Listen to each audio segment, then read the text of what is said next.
Eu vou fazer uma pergunta para o professor Tarcísio, enquanto as outras estão chegando. Professor, por que existe essa omissão em colocar essas pesquisas, essas conclusões, e os livros de biologia teimam em manter os mesmos exemplos antigos, alguns deles caducaram, alguns deles se tornaram obsoletos? O porquê dessa omissão, o porquê dessa falta de pensamento científico nesses livros? Porque o pensamento científico é você averiguar todas as suas possibilidades, e aí eles não dão essa, é meio ditatorial. Então, qual é a razão disso?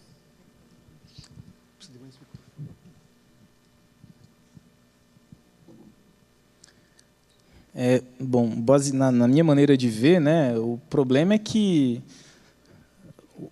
a gente não vê o experimento de Miller num livro de química. Quem já viu? Não tem livro de química, tem? Não tem. Porque químico sabe que não dá certo. A origem da vida vem em livro de biologia. Aí o Elton vai ficar bravo comigo, mas o biólogo não entende química. Então, por que está no livro de biologia? Porque o pessoal não sabe dessas coisas. Esse é o motivo, eles não conhecem as limitações daquilo ali. A segunda coisa, existe de verdade uma má fé, porque se você retira, o que sobra? Nada. A gente não tem, a gente não sabe dizer como que a vida surgiu. Então, não tem. Então, dois motivos. Primeiro, falta de conhecimento de causa, de verdade, que muitos biólogos não têm conhecimento dessas coisas, que é de natureza química, e a outra é, de verdade, uma má fé, porque se eles retiram, o que vão colocar no lugar? Não tem outra alternativa para colocar. Deixa eu só acrescentar uma coisinha aqui. Um dos descobridores da estrutura do DNA, da dupla hélice, o Crick, Francis Crick, ele era químico. E, justamente sabendo das dificuldades desses modelos de uma química prebiótica, ele resolveu exatamente ir para um outro lado, acreditar que a vida teria se originado em outro lugar do universo. A gente chama isso de panspermia, né? Então, veja, um cara que é prêmio Nobel, ele já é falecido, mas uma mente brilhante, mas justamente pelo fato de ele conhecer química, ele consegue realmente ele prefere acreditar que realmente a vida teria surgido em outro lugar, né? Aqui nós não encontramos. Muito bem. Aqui tem duas perguntas aqui, num único papel. Se os evolucionistas creem na evolução, é estranho que o processo de evolução parou. Hoje não vemos criaturas em evolução. E outra pergunta, é verdade que para termos uma simples proteína, teríamos que ter, no mínimo, o mínimo de 250 combinações exatas? A pessoa falou assim, de alguma coisa que eu não me lembro o nome.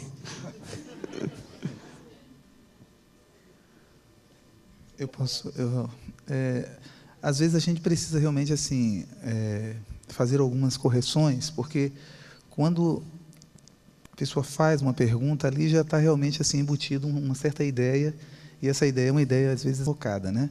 Então, por exemplo, dizer que a evolução parou. Para um evolucionista, para aqueles realmente que trabalham com biologia evolutiva, eles não dizem isso. De fato, a evolução está acontecendo, os mecanismos eles continuam ainda atuando, os mecanismos que eles acreditam, né? Aqueles mesmos mecanismos que teriam surgido e formado a vida e levado a sua evolução até hoje. Então, na realidade, ela continua existindo. E tem alguns artigos até mostrando que, por exemplo, a seleção natural ela está até mais intensa hoje do que estava no passado, né?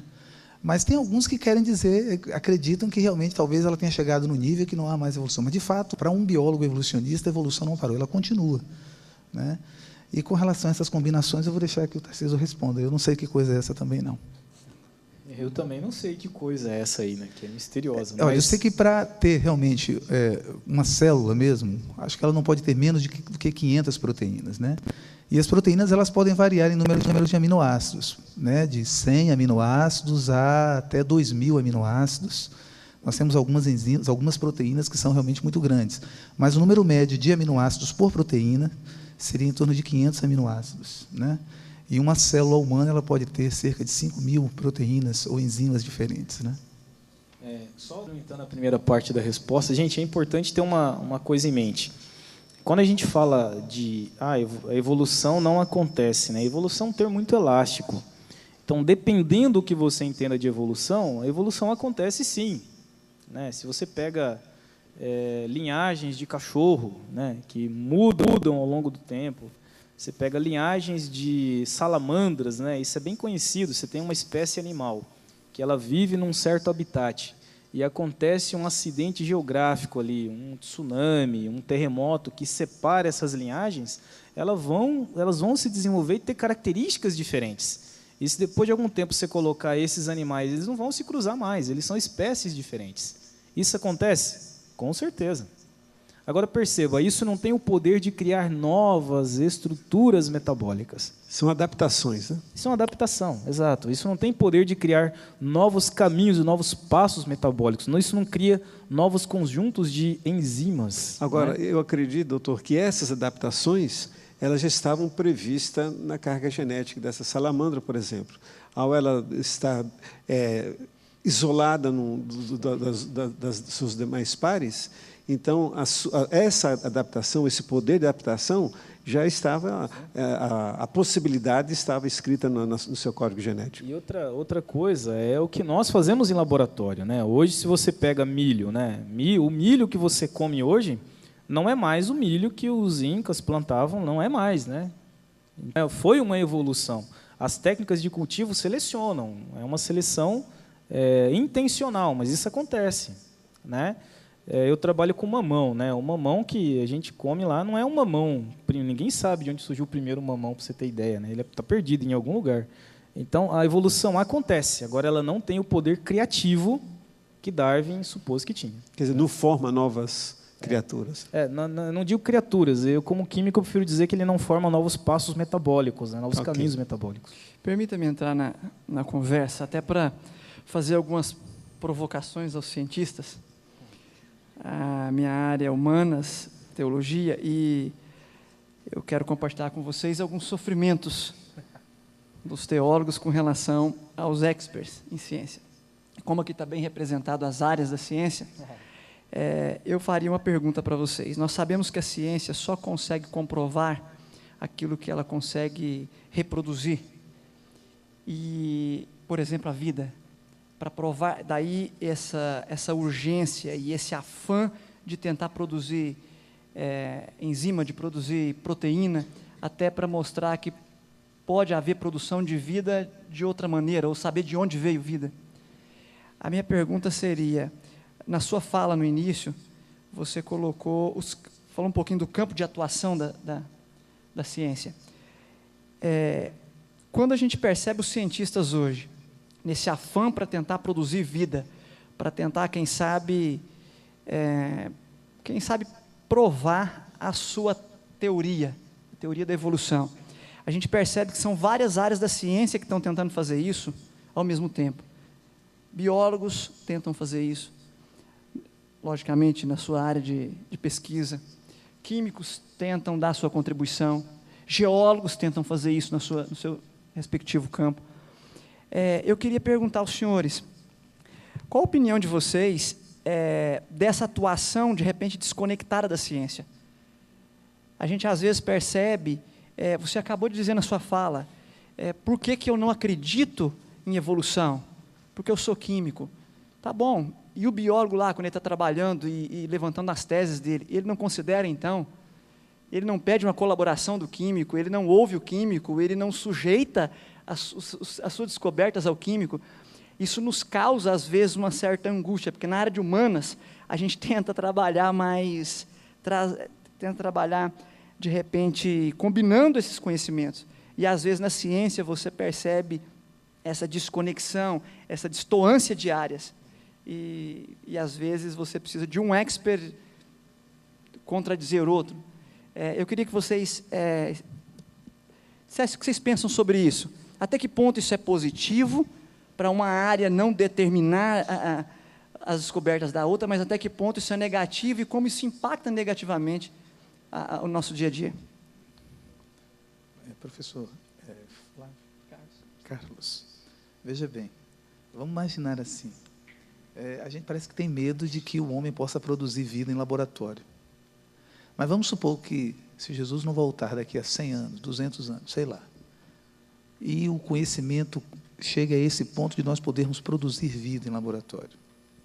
Isso tem algum problema para a gente como criacionista? Eu, particularmente, acho que não. Porque, diante de tudo que a gente ouviu aqui nessa tarde, mostrando que,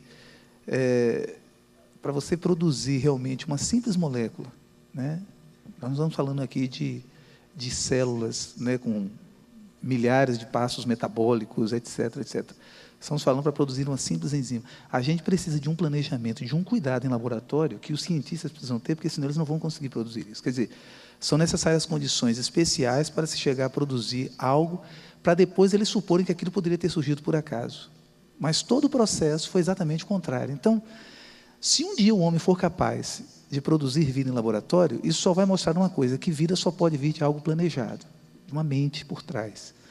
É isso que realmente eu percebo. Do ponto de vista filosófico, eu acho que a gente não precisaria realmente falar tanto dos aspectos técnicos, assim, entende? Recentemente, vocês devem ter visto aí na televisão, aí, a mídia divulgou aí, o Craig Venter, que foi o responsável pelo sequenciamento do genoma humano. Teve uma parte pública, que foi o Francis Collins, e a parte privada, que foi o Craig Venter, Acelera Genomics. E o grupo dele produziu lá um artigo lá e diz assim, produzir vida em laboratório, quando na realidade não era nada daquilo.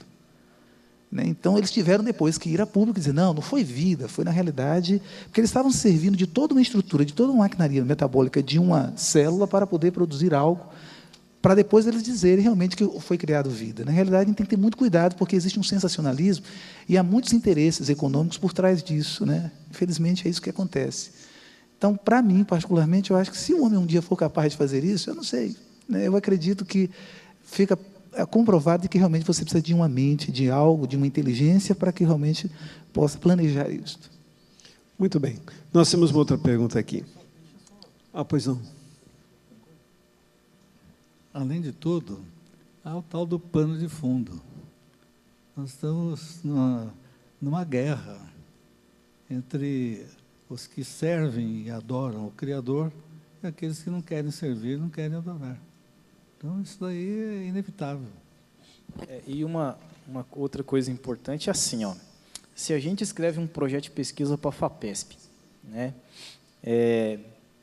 ensaios em minerais com vistas à obtenção de uma vida artificial, não vai ser aprovado. Por que não vai? Porque todo mundo sabe que essa história de vida surgir espontaneamente não é possível. Todo mundo sabe, biólogo sabe, aquela coisa toda.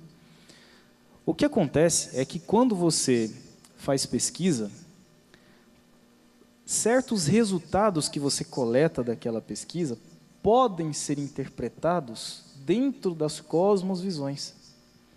Quando Craig Venter fez o sequenciamento do genoma, que ele criou entre aspas, célula artificial, ele não queria provar que a vida surgiu espontaneamente. Ele estava querendo, sabe o quê? Na verdade, produzir substâncias para vender para a indústria farmacêutica. Por quê? Porque se você tem uma célula, você tem o poder de criar sequências genéticas específicas, você pode construir células em laboratório e produzir enzimas, produzir anticorpos, produzir o que você quiser vender. Isso é aplicação técnica da ciência. Agora, qual é a cosmovisão dele? Evolucionista. Então, eu chamo isso de extrapolação, né? O cara foi além do resultado experimental que ele teve. Na química, gente, a química, eu considero a química como sendo um modelo de ciência. Essas extrapolações, elas são feitas com muito cuidado. Por quê? Porque a química, gente, é uma ciência que tem uma natureza matemática muito rígida. Para a gente dizer que um ácido carboxílico reage com álcool, produzindo um éster, não é só contar, você tem que mostrar matematicamente que isso é possível. Muitas coisas na biologia não têm essa rigidez matemática, então permite uma extrapolação maior. Mas não é fruto da pesquisa, é a extrapolação dos resultados. Então deveríamos ter mais químicos nessas pesquisas, né? Eu digo que a gente deveria, tem um colega da gente, o professor Eduardo Lutz, ele diz o seguinte, que desde o momento em que Darwin lança a origem das espécies, o livro dele só foi aceito porque a ciência perdeu o rigor que ela tinha na época de Newton, Galileu e Copérnico. Na época de Newton, Galileu e Copérnico, tudo que você dissesse deveria ser fundamentado matematicamente. Então, o conceito de ciência é extremamente rígido. A partir do momento em que Darwin escreve A Origem das Espécies, a ciência já não tinha mais aquela rigidez. Então, nós percebemos o quê? Um decaimento do conceito de ciência. Se você pegar o livro do Darwin e for analisar, você não tem uma tabela de análise de dados no livro dele. Isso seria inadmissível na época de Newton, Copérnico e os companheiros deles ali, né? Então, acho que o que nós precisamos, na verdade, é voltar àquele conceito primitivo de uma ciência mais rígida, o que realmente é o conhecimento científico. Bom, não sei se é verdade, mas eu li num livro, uns tempos atrás, que quando Darwin foi publicar seu livro, ele tinha dúvida que a classe científica iria aceitar. E ele achava que realmente ele seria ridicularizado em função do seu livro, porque ele sabia que de científico mesmo não tinha muita coisa. Mas, professor, olha uma pergunta, acho que você vai poder explicar melhor, porque faz parte da sua palestra. O que surgiu primeiro, o RNA ou a proteína? Essa pergunta é explicada pela teoria da evolução. Essa pergunta é explicada pela teoria da evolução. O pesquisador criacionista pode se servir dessa pergunta para demonstrar as falhas no evolucionismo? Então, essa é a clássica pergunta do ovo e da galinha, né? Quem veio primeiro, né? Gente, aquele mecanismo que eu mostrei, onde os processos endergônicos devem estar acoplados aos processos exergônicos, isso é uma lei. Então, no pensamento criacionista, nós somos criacionistas. Essas coisas não existem de maneira dissociada. E eu não acredito nisso porque nunca teve nenhum experimento em laboratório que mostrou que um processo endergônico existe sem estar acoplado a um processo exergônico. Isso é termodinâmica. É impossível essas coisas acontecerem. Agora, quando a gente pensa, quem veio primeiro, o RNA ou a proteína? Por quê? Porque para você fazer proteína, você precisa do RNA. Você lembra do RNA mensageiro, transportador, né, ribossomo, aquela coisa toda. Agora, quem faz RNA? Proteína. Então, quem surgiu primeiro? No pensamento evolucionista, surgiu primeiro o RNA, porque ele tem a capacidade catalítica, como eu mostrei para você. Agora, como eu deixei bem claro, é impossível você formar RNA, porque os constituintes dele não são estáveis naquelas condições. Então, quando a pessoa disser para você, quem surgiu primeiro, a proteína ou o RNA? Aí a pessoa vai dizer, o RNA. Você diz para ela, é impossível, porque os constituintes do RNA não são estáveis nas supostas condições do mundo prebiótico. Muito bem. Há possibilidade de existir dimensões paralelas, aqui é a teoria das cordas. Como o nosso físico não está aqui, eu não sei se alguém aqui teria condições de abordar alguma coisa a respeito da teoria das cordas ou das dimensões paralelas. Olha, talvez um músico respondesse melhor. Mas eu vou tentar falar alguma coisa. Essas teorias relacionadas com a cosmologia, etc., são assim, muito avançadinhas, mas alguma coisa de útil eu acho que se tira a partir da análise que possa ser feita, né? Porque esses tais universos paralelos ajudam a entender certas passagens bíblicas que são um pouco mais complexas para o povo de uma maneira geral. E o que seriam esses universos paralelos, né? Que tem a ver com a teoria das cordas? Eu quero lembrar, em primeiro lugar, que há um conceito mais ou menos popular, mas não bíblico, de que Deus habita este universo, Ele está dentro desse universo. Isso é completamente antibíblico. Deus criou esse universo. Então, onde habita Deus não é esse universo. Ele habita extra esse universo. Então, podem existir dois universos, pelo menos, paralelos. O universo correspondente à presença de Deus e os seres todos criados, anteriormente à criação do nosso planeta Terra e anteriormente à criação do nosso universo, onde se situa o nosso sistema solar, nossa galáxia e numerosas outras galáxias aí, numerosíssimas. Bem, então, passagens como aquelas que Daniel estava orando e nem terminou a oração e aparece o anjo atendendo a oração de Daniel. Isso daí pode ser entendido como uma ligação que é inteiramente inusitada, vamos dizer assim, dentro da nossa física e astronomia tradicional, mas perfeitamente compreensível pela teoria das cordas, pela ligação entre dois universos paralelos, um tipo de, eles chamam curiosamente, de buraco de minhoca ligando os dois universos, onde os acontecimentos podem se dar a uma velocidade infinitamente maior do que a velocidade da luz. Então, se partisse do conceito de que Deus está neste universo que Ele criou, ou mesmo que nem tenha criado, mas estivesse dentro desse universo, porque há versões as mais diversas possíveis a esse respeito, né, não bíblicas, e com a limitação da velocidade da luz, seria uma impossibilidade a oração de Daniel ter sido atendida. Mas é perfeitamente possível dentro dessa outra perspectiva. Mas veja, tudo isso são elaborações que muito especulativas, né? Ok. Só um instante, Marcos. Só para dizer o seguinte, para a gente, para discutir essa questão de universos paralelos e fazer qualquer inferência com base bíblica, é impossível fazer isso sem a gente entrar numa outra discussão, que é a questão da dimensão espacial, né?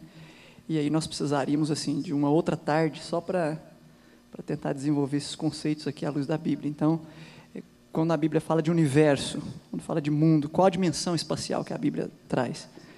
O que é? E quando nós falamos de universo, qual a dimensão espacial que a gente está falando? O universo para nós é o conjunto de galáxias possíveis de serem conhecidas pelo homem, ou chega até a habitação de Deus. Então, é um tema muito complexo para a gente aproximar ele das teorias científicas de forma apressada. A gente precisaria de tempo para desenvolver isso aí. Muito bem. Uma outra pergunta. A biologia ainda leva a sério a suposta evidência da evolução dos órgãos vestigiais? Eu acho que não, porque a gente sabe que muita coisa que era ensinada nos livros, os próprios evolucionistas reconhecem que aquilo realmente não tem mais validade, né?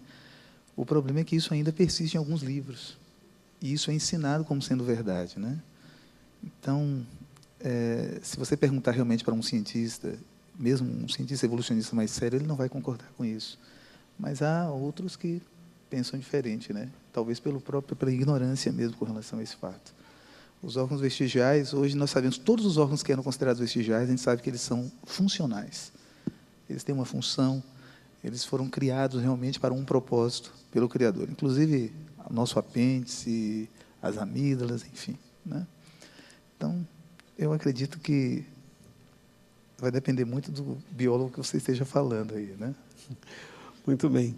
Agora, após o dilúvio, podemos afirmar que após o dilúvio algumas espécies foram extintas? Posso responder, né?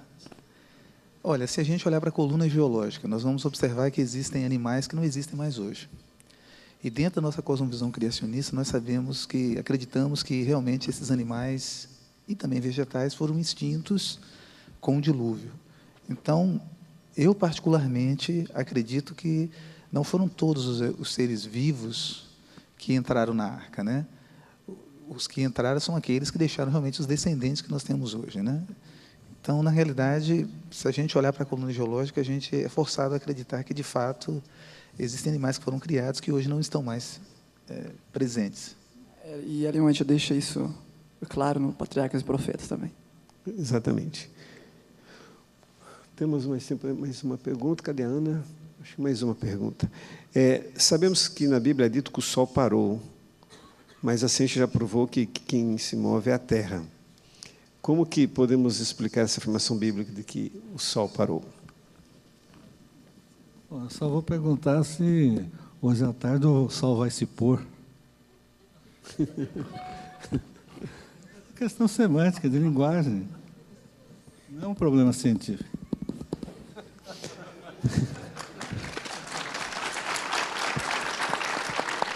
Mas posso dar uma palavrinha bíblica? Sim. Há registros que dão conta de que na ocasião bíblica em que a Bíblia diz claramente que foi pedido um sinal a Deus e o sol parou, os babilônicos que viviam com os olhos nos astros mandaram comitivas a Israel para saber que Deus era esse. Os astrônomos da época ficaram impressionados como poderiam um astro como o sol ter se demorado por mais tempo a se pôr naquele dia. Então, a Bíblia deixa clara evidência de que houve algo sobrenatural que aconteceu naquele momento da parte de Deus. Em Profetas e Reis, Ellen White confirma isso também. E, obviamente, nós não sabemos explicar exatamente como isso aconteceu. Com certeza não. Cientificamente, está além do entendimento do homem, né? Muito bem. Eu gostaria de falar alguma coisa também. A minha resposta foi sucinta porque, na realidade, é um problema linguístico, em primeiro lugar. Mas não estava descartando de maneira nenhuma a realidade do fato. Uhum. A realidade do fato ela é indiscutível, inclusive por relatos de tradições de vários povos. E assim como vários povos têm tradições a respeito do dia longo, também outros povos, no outro lado do hemisfério, no outro hemisfério, têm relatos sobre a noite prolongada também, que há uma coerência, então, entre tradições orais transmitidas ao longo do tempo. Além disso, o relato bíblico menciona, antes da batalha que houve no vale lá de Ayalon, se não me falha a memória, né? Que grandes pedras caíram do céu, o que dá uma impressão de algum acontecimento astronômico paralelo a esse. Então, há vários escritos a esse respeito por pessoas entendidas de astronomia para tentar justificar o fato, que, a meu ver, não precisaria de justificação, porque aceita-se também pela fé, né? Mas tentar fazer um modelo astronômico que previsse isso. Eu destacaria um livro, O Dia Longo de Josué, o autor não me lembro agora, mas há comentários a respeito dele na nossa revista criacionista, cujo número também não me lembro aqui, mas inclusive com as tais lendas que eu acabei de mencionar. E, além disso, há toda uma bibliografia muito vasta de um tal Velikovsky, que foi muito criticado no passado, já faleceu, Emanuel Velikovsky, que defendeu vários modelos explicativos desse fato, incluindo análises dessas tradições todas, com relação à questão do consciente coletivo, etc., bem aprofundadas e relacionando até com o desaparecimento daquele possível planeta entre Marte e Júpiter, relacionando com a questão de água em Marte, que não existia e não existe mais. Então, há vários modelos que tentam explicar isso. Inclusive, nós temos lá no nosso Centro Cultural um pequeno peão, um peãozinho, esse peão que criança joga mesmo, mas com um formato bem específico, que se pode girar esse peão, e da maneira que se gira, passa um pouco de tempo, esse peão revira, o Polo Sul vira Polo Norte. Então, há muitas explicações que têm sido tentadas do ponto de vista, vou chamar aqui, talvez impropriamente científico, né? Obrigado.